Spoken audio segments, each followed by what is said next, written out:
Welcome to KRQE's New Mexico News Insiders, 2025 Regional Edward R. Murrow Award winner for Best Podcast. Here's Gabrielle Burkhart and Chris McKee. Sponsored by New Mexico PBS. So Governor Michelle Lujan Grisham, she made headlines in April announcing that the New Mexico National Guard would soon deploy in the streets of Albuquerque. Yeah, the announcement garnered local and national attention about Albuquerque's crime problems and the unconventional idea of how to address it. But beyond that, it also left some people with a lot of questions about how all of this is going to work. Yeah, questions like what kind of work will the National Guardsmen and women be doing? Will they be armed? We've even heard from some folks who even suggest or have questions about whether this operation might feel like some level of martial law in Albuquerque. Yeah, we've got answers to clear all of this up and give you some answers about how this will work. There is some nuance to the National Guard deployment over the next 6 months. So let's get right into it. Joining us is Major General Miguel Aguilar, the Adjutant General overseeing the New Mexico National Guard. Major General, thanks for joining us. You bet. Glad to be here. Well, thanks again. We are recording this on Tuesday, May 27th. It's the day after Memorial Day. And before we get into the detail, how many National Guardsmen and women are on the street of Albuquerque right now, and how many will be here soon? Right now, none. Okay. So we're still in the final stages. Hopefully today, tomorrow, of our agreement being signed with the city of Albuquerque. So we all are in agreement on kind of how we're going to proceed. That should be any day now. And then our guardsmen are trained and ready to go out and assist the Albuquerque Police Department. So on the streets, none. Are there any even in the behind-the-scenes roles right now either? No. Okay. Okay. Let's get into just a little bit of your background here. We were just looking at your bio online. It says you graduated from the University of New Mexico Military Institute and also University of New Mexico, then moved into the military shortly after that. Does that track? That's absolutely right. So okay. Like lifelong New Mexico resident, I got my commission as an officer in the National Guard from the New Mexico Military Institute. Finished off my degree sometime later from the University of Mexico. It took me a little while, but I finally got it done. And I've also I was a state police officer for like 20 years. Yeah. And where are you from? You mentioned lifelong New Mexico. Dexter, New Mexico. Proud Dexter Demon. All right. Yeah. And I want to talk about what led you to this role that you're in now, leading the New Mexico National Guard. And what does this role mean to you? Oh gosh, I don't know how I got here. I mean, it's kind of one of those deals where, I wanted to be in New Mexico. I started serving in the National Guard. Again, I started a police career, and I just stayed in the Guard the entire time. And it wasn't a goal to become the Adjutant General. I'm just a product of a system that builds leaders, and I came out the other side of it. And so, like, I'm proud and honored every day to be able to lead this organization. It's got some amazing people. Army, Air, and civilians that all work together to prepare to do what the nation needs them to do, absolutely, and also be prepared for the state to, whether it's an emergency of whatever proportion, to be available to do what the state needs. And we've done it, gosh, in so many ways over the last really 5 years since COVID. And this is just another one of those ways that we're creating and training soldiers to help the state how it can. This mission we brought you on, of course, to talk about here today. This is the deployment of around 70 National Guardsmen and women there. Officially, it's called Operation Zia Shield. And from what we've learned over time, Albuquerque Police, they requested this help initially from the governor, and eventually got that green light. But can you give us a little bit of background from your perspective? How did this operation come to be? Yeah, so it really was an opportunity from the governor's perspective, I think, in dealing with an issue in a community that I think we all know something more had to be done. And the law enforcement community, I think, has been doing a great job of trying to address some of the issues. I think there's other aspects of government and non-governmental agencies who I think also have to be part of the solution. It's not just a law enforcement problem when we're talking about homelessness, mental health issues, drug addiction, and more importantly, the criminal enterprise that profits on all of that. And so I think as the governor had an opportunity, I think just to point out the fact that more needs to be done. And then I think there's a communication between the governor and the mayor, between me and the chief on, how can we help create a more lasting, persistent presence of law enforcement in some areas of the city, so that officers are free to do more work. And in any of these, if you're familiar with how the Albuquerque Police Department works and some of these scenes that they've got to work, there's a tremendous amount of commissioned officers or sworn officers who are taken up at crime scenes for hours, that are not able to go out and work in their communities and answer calls for service or do proactive work. And so that's where the conversation started, and we put a bunch of possibilities out on the table. And what you see in Operation Zia Shield is a result of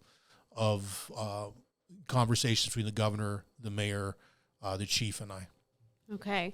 About how long were those conversations taking place, you think? Oh gosh, it's been going on for a few weeks. Okay. And so, our guys have been training now for a little over 30 days.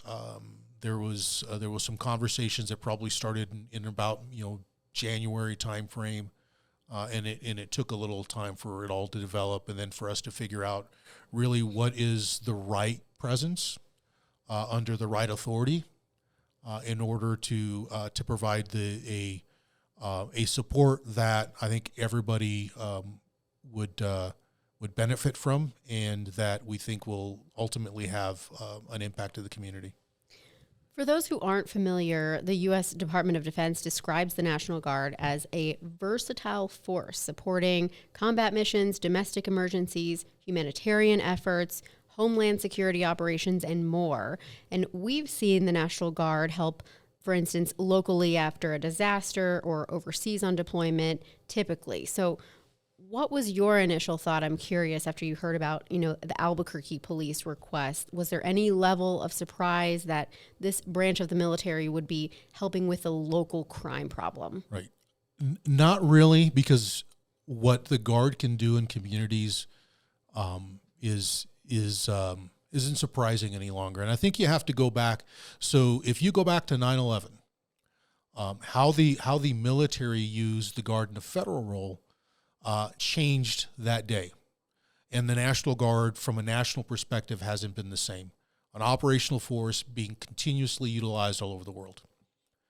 I think COVID was the same thing for governors and state use of the National Guard. So in the COVID response, we basically turned into whatever it was the community needed us to do, because it was a dire time, right? And so whether it was giving out shots, security at shot locations, doing humanitarian support on the Navajo Nation and so many other places, we became whatever the state needed us. And I think that opened the lens, I think, for governors all across the country. And you see New York's got National Guardsmen, essentially running prisons. You see in California similar support with the homeless population in Los Angeles. If you recall, in COVID, we had something like 80 or so guardsmen that were substitute teaching, because teachers were getting the Omicron variant of the virus, which is probably 15 variants ago. But they were a lot that were sick, and so the schools were in danger of being closed. And so the governor said, "Hey, can you substitute teach?" And it took me a few seconds. This was early in my time as the acting Adjutant General at the time. To kind of think through the problem set, and we said, I think so. And so, we substitute taught to keep schools open. And so the Guard is absolutely very much versatile. And so when this topic came up, I think it was a matter of what's the best utilization of the Guard to assist this particular problem. And I think we're in at least the beginning stages of what we think will help out. and then it's going to take a continuous evaluation of are we having the impact we need? Is there other ways that we could impact? And how else can we utilize and support the community? And so I think that's a constant evaluation that we've got to go through between the chief and the mayor and the governor and I as this progresses. I know you mentioned that some of the conversations started back maybe even in January about, kind of what are the things we can and can't do.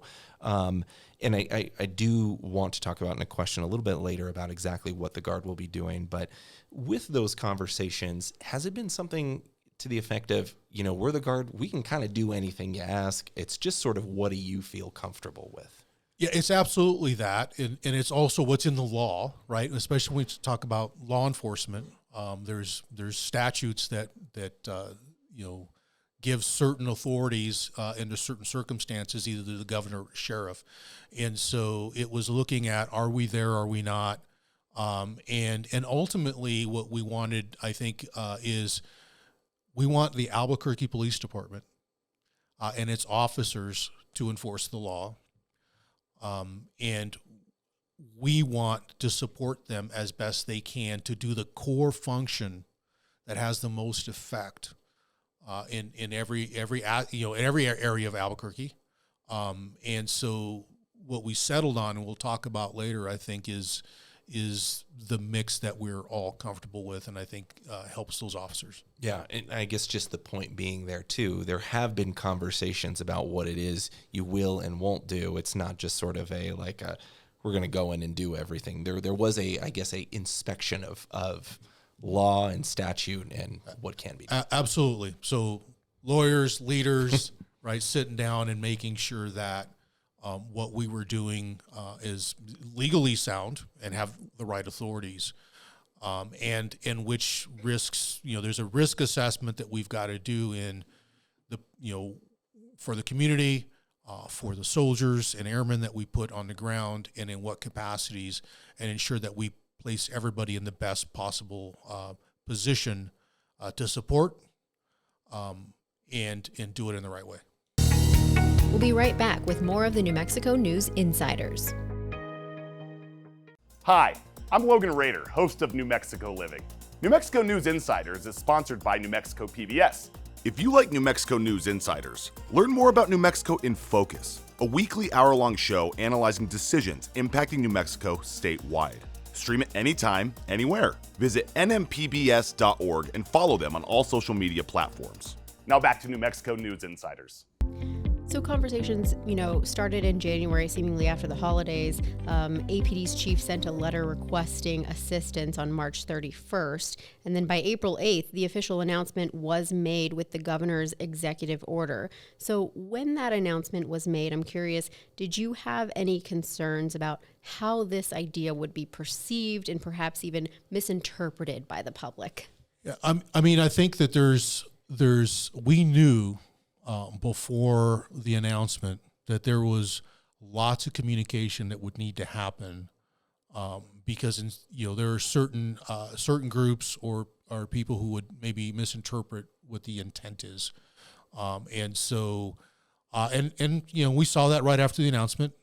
Lots of questions were asked, sometimes not from the right sources. I think oftentimes there was speculation in what it all meant.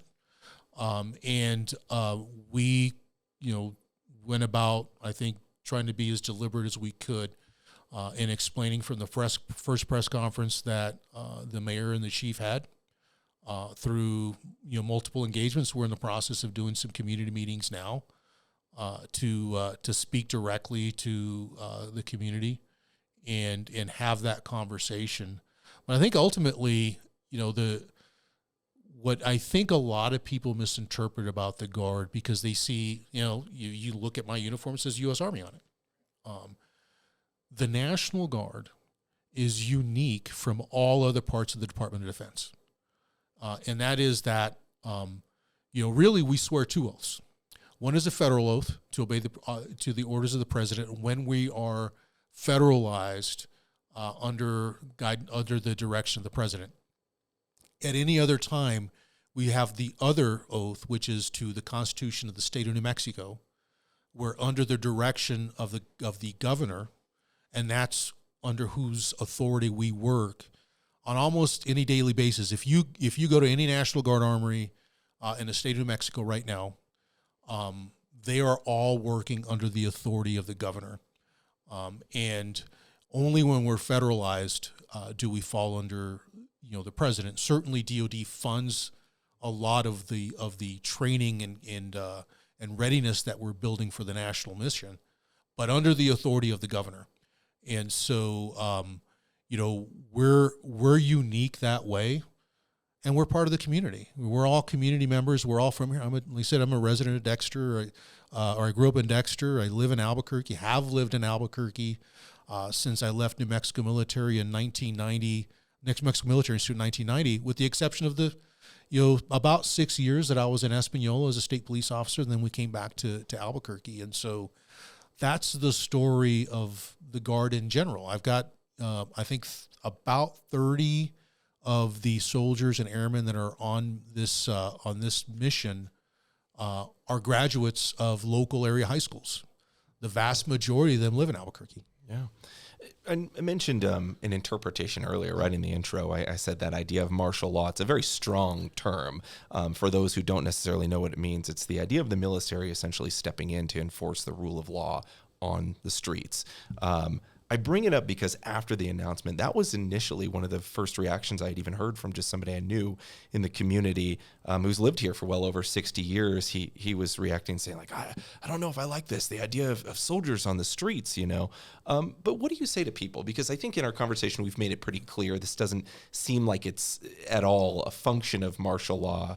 This is a support mission is what it sounds like. And we'll get into, I think, in our next question, what exactly will be done. But what do you say to people who have those strong, perhaps, misinterpretations? Yeah, well, one, I think the term martial law gets thrown around a lot. Yeah. Right? Because it's a loaded phrase. Yeah. And so often either intentionally or unintentionally it's thrown around. This isn't martial law. I mean, that's a very specific set of circumstances with specific authorities that come with it. And we're not there. If you read the governor's emergency order, it doesn't declare martial law, doesn't invoke the Riot Control Act, which is in statute, and so it's not that. And so liberties haven't been suspended. No law enforcement authority has been given to the National Guard under this order, and so. It's just not where we are, and I understand that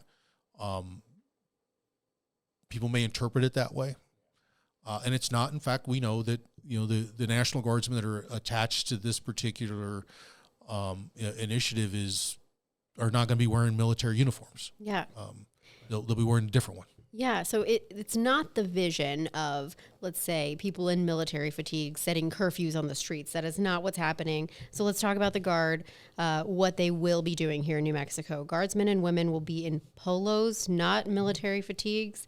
And Albuquerque Police has also outlined 3 roles for them, including helping in the city's real-time crime center, assisting in crime scene security, and also working alongside officers in the prisoner transport center. That's where people are taken downtown before going to the jail or the Metropolitan Detention Center. So it sounds like a more administrative type work to me. How did you all arrive at these roles, and is there a chance the Guard could maybe do more?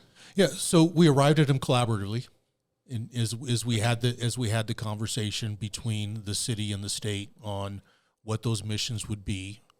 And I think you also add that I think we're going to support the SHIELD unit that works out of the district attorney's office that helps gather up evidence to make sure that the DAs have all the documents that they need to be able to prosecute cases much faster. But like I said, it's a collaborative effort.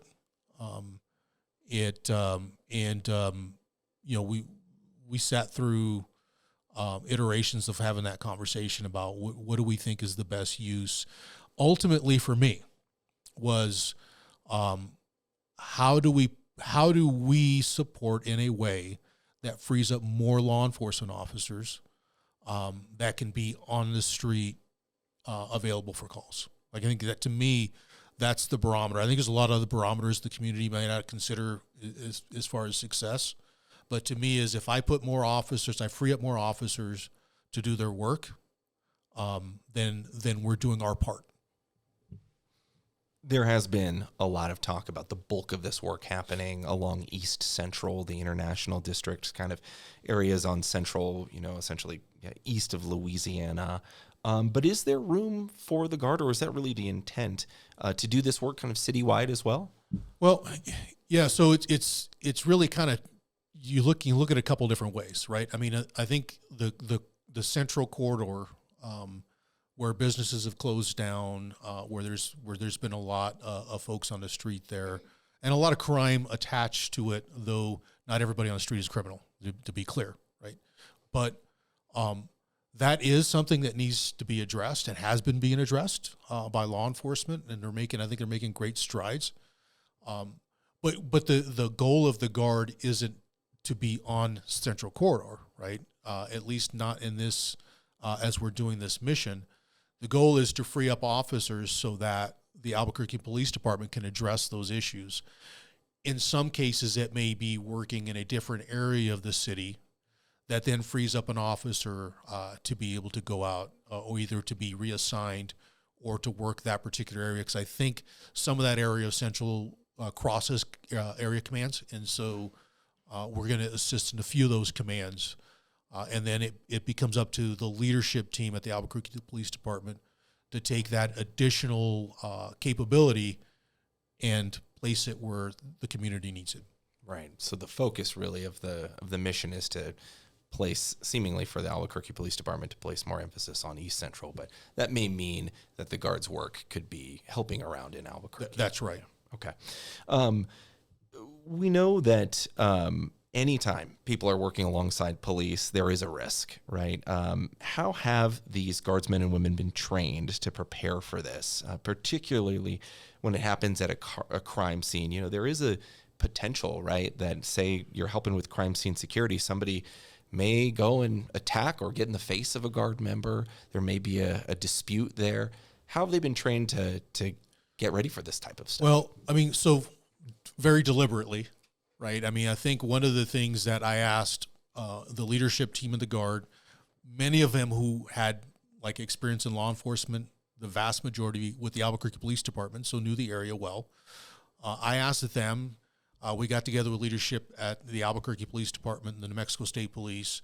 We looked at the tasks that we were going to do, said, okay, how would we train this? If it's something that's trained in law enforcement or with public safety aides, how do you typically train it? And that was what kind of was the makeup of these 30 plus days of training that they got, which is, one, our Guardsmen are already very well trained. But we wanted to make sure that if we were talking use of force, how do you train a public safety aide or a police officer and how you address it when it comes to interacting with the public, if we had to, crisis intervention training, give me the exact same training that Albuquerque personnel go through by the same instructors in the same program of instruction so that we get common training. We can predict common response.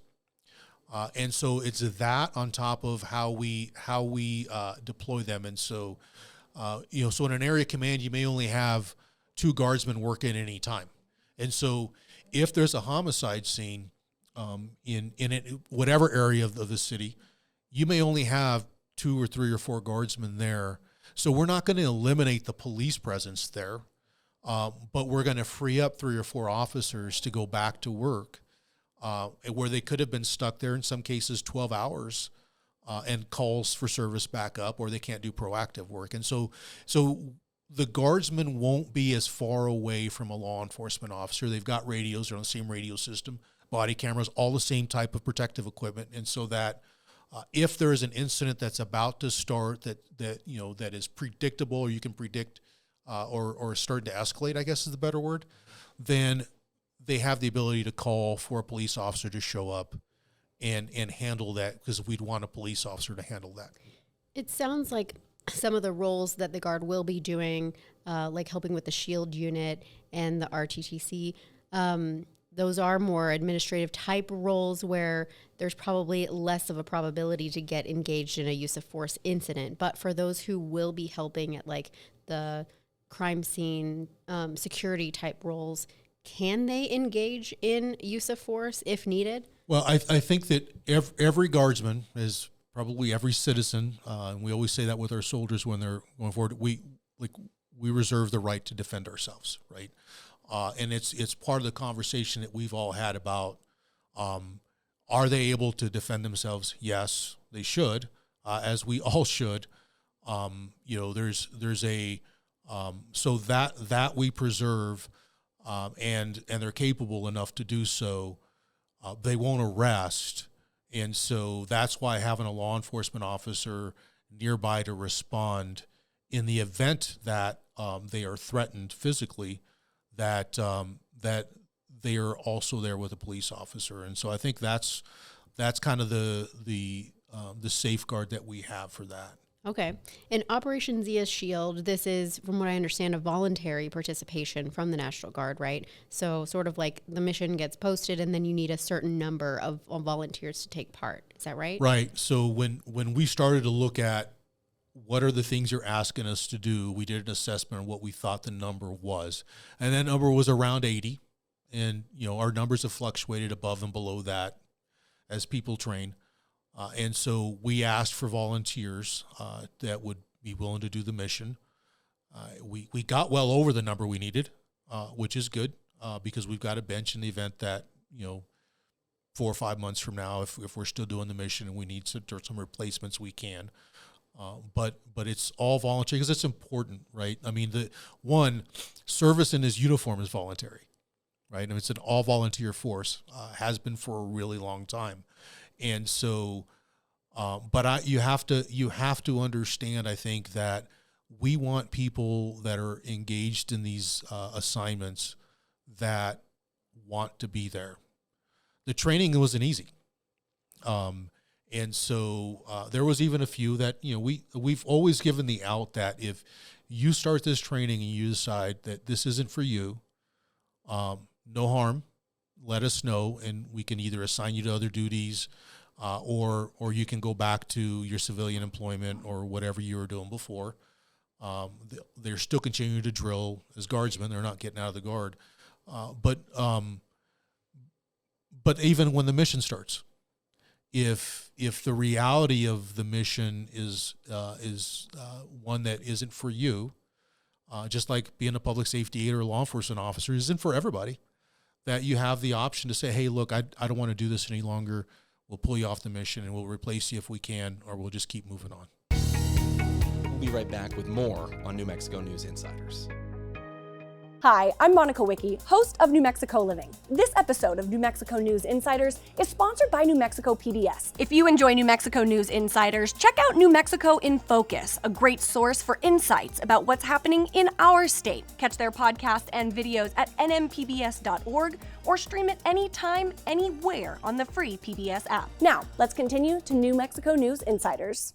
There was a news conference several weeks back where some of the people participating in the mission spoke about reasons that they did want to take part. One person, Staff Sergeant Kayla Chavez from Albuquerque, spoke about crime in the city, saying, quote, "We've come to the point where we need to help and we need to stop crime before it gets progressively worse and continues expanding in any way in our community," end quote. Typically in the armed forces, some people may not always get to choose what their mission is or where it is.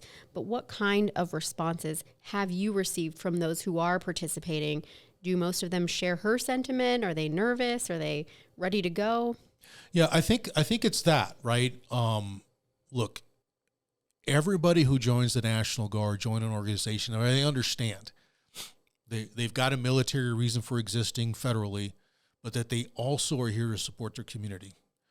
And, all of them, I believe, are at a place where they join to serve. And these are people who seek out solutions to the issues around them. And so they volunteered to do what needs to be done because they believe that we want a safer community. I mean, we all want our families to grow and prosper. And we spend a lot of time, concentrate on the central corridor, like the street itself.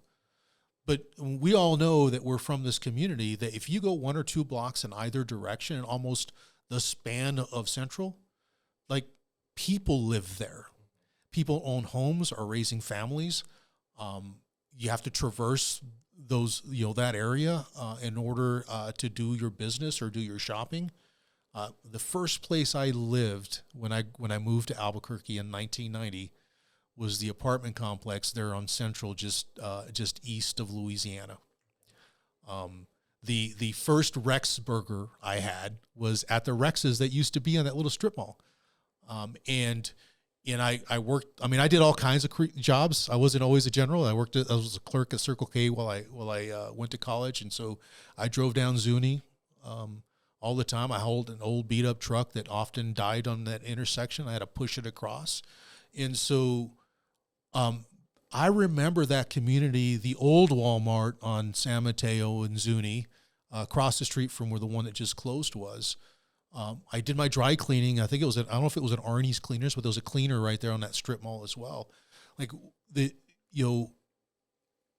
I know from my own personal experience that people live and work in these areas, and so we want them to have the best opportunities in the safest place in order to raise their family and to go to school. And so many of my guardsmen, I would say all, but I don't want to speak for all of them. I'll tell you that the vast majority of them believe that the very same thing. And if we can have an impact, like, we're going to try.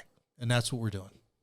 So the plan is long-term. APD Chief Harold Medina says he hopes to see a difference in, tracking the crime data, hopefully maybe 5 months or so October.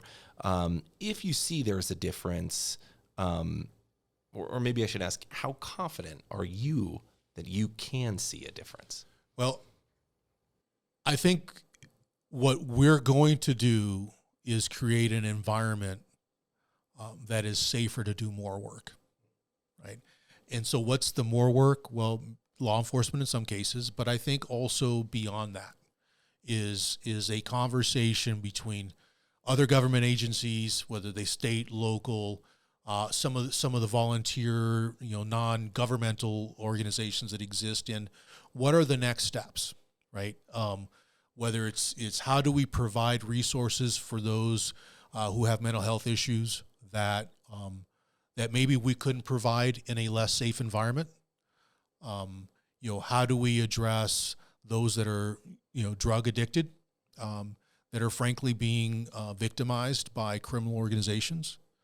How do we address, and we're doing it in a bunch of other programs that aren't specific to this, but how do we address the youth that are enticed by these organizations to commit, felonies in the name of either supplying the narcotics or supplying their own narcotics need, or in the service of providing them to people that are addicted. I mean, those are all issues that are they're beyond law enforcement. They're social issues that I think we want to create the best environment to have that next conversation about what comes next.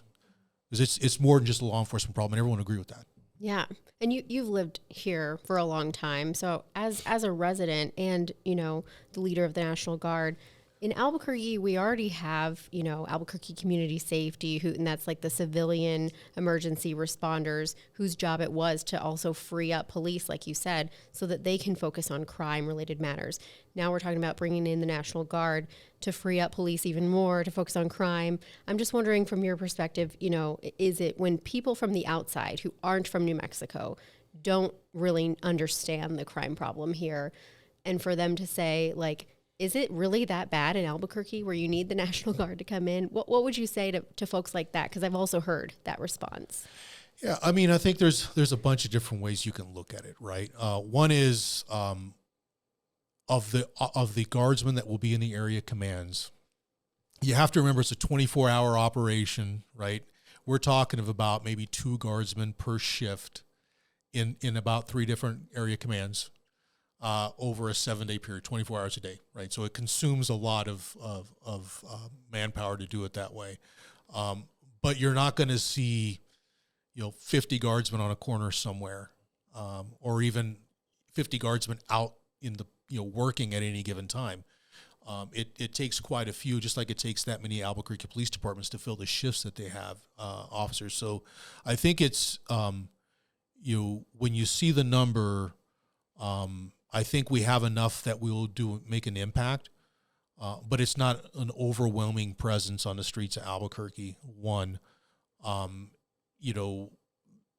maybe the hope is someday, and I think the chief would tell you that whatever the number of officers that they truly need in order to maintain calls for service and a proactive presence and all the things that provide the best safety environment for Albuquerque will be achieved. I don't know what that number is. I'm not in that business any longer, certainly never worked for the Albuquerque Police Department. But, this is just an increase to the capability that the Albuquerque Police Department has in freeing up some of its resources. And someday maybe it is, whatever that the number is of officers that will no longer require this.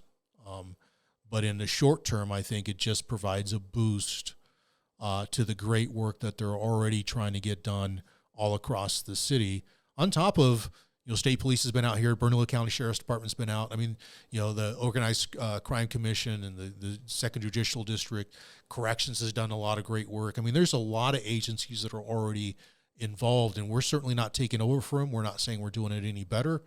We're just kind of helping out. Well, do you see this potentially lasting longer than 6 months? I think there's an evaluation. When we started looking at this, I asked some Albuquerque Police Department officers who had experience about operations, and overwhelmingly, the answer was it has to be long-term. It's got to be longer term. 30-day operations are effective in making arrests and garnering stats and having temporary change, but it's got to be longer term that we can't get waited out. And so, when the governor and I had this conversation, I think when we've had the conversation with the mayor and the chief, was do it long enough that we're not going away, that the presence, the Albuquerque Police Department can make the adjustments they need in manpower to have an effect, that we can see what those results look like, and those criminal elements that are out there don't go, hey, give it 30 days, we'll be right back to how things were. And so that was the intent. Does it go beyond that? Maybe. I think that's a conversation, for my boss and, and the chief's boss as time goes, right? Yeah. Anything we're missing that you wanted to add or want people to better understand about what's going on? Yeah, I mean, I think the guard, you got to understand, one, I have an armory on Wyoming, right, just off of Central. So I have people that work there all the time. We're members of the community, and I really want the community to understand we're not a threat to anyone's civil liberties. We're New Mexicans, by and large, the vast majority. But I haven't checked how many people are like traditional New Mexicans on this mission. The vast majority from Albuquerque or the Albuquerque area. And we just we've always been the type of people who want to help a problem. And this is the opportunity we've been afforded. I think there is certainly a place for us to continue a dialogue on what else needs to be done. Writ large, government, non-governmental agencies, action groups, all of those. And if the Guard has a place doing something else to help out, gosh, why wouldn't we? If the governor's willing to do it and we will fund it and we can work behind it, why wouldn't we? I want everyone to know, I just want the citizens of Albuquerque to have the safest, best place to live, to own a business, to raise a family, to go to school. It's the reason why we've run our Youth Challenge program for 20 plus years in Roswell for kids who don't meet the normal, everyday education route, It's the reason why we're building the next piece, which is Job Challenge, that will train young 18-year-olds who are graduates of that program in a specific technical or vocational skill. Here at Expo New Mexico, we've done a $7 million renovation of some of the buildings there. It's a reason why the governor's asked us, and we've like jumped full, like all in on these summer challenge programs. Successful one last summer, Jimmy Carter Middle School, another one at Wilson Middle School, and Truman. That's not Truman. I always say Truman. It's the other one. The principal's gonna be so mad if he were just like get it wrong all the time. Oh no. Right there off of Louisiana, but we're doing all of those things because we feel like we want it to give our youth the best opportunity at success, and if we can be a little part of the solution. We're not the only answer. We're certainly, in some cases, not the biggest answer. Why wouldn't we? Okay. Major General Aguilar, thank you so much for joining us. We appreciate it. You bet. Thank you. Thanks for having me on. Thanks again to Major General Miguel Aguilar for joining us here from the New Mexico National Guard. The middle school he was thinking of was Van Buren Middle School. Right as we stopped recording, we came to that realization. So, but regardless, this is a really good explainer, we hope, for the information and the work behind what the National Guard is going to be doing here in New Mexico. It sounds like the paperwork and everything will be signed off within the next few days, he said. So if you see any National Guard on the streets of Albuquerque, again, they won't be in military fatigues. They will be in polos. And we hope this was informative. If you all have any story ideas or people you'd like to hear from on our show, always feel free to reach out. I'm Gabrielle.Burkhart@krqe.com via email and gburknm on social media. And I'm Chris.McKee at krqe.com, also at Chris McKee TV. Thanks for watching and listening.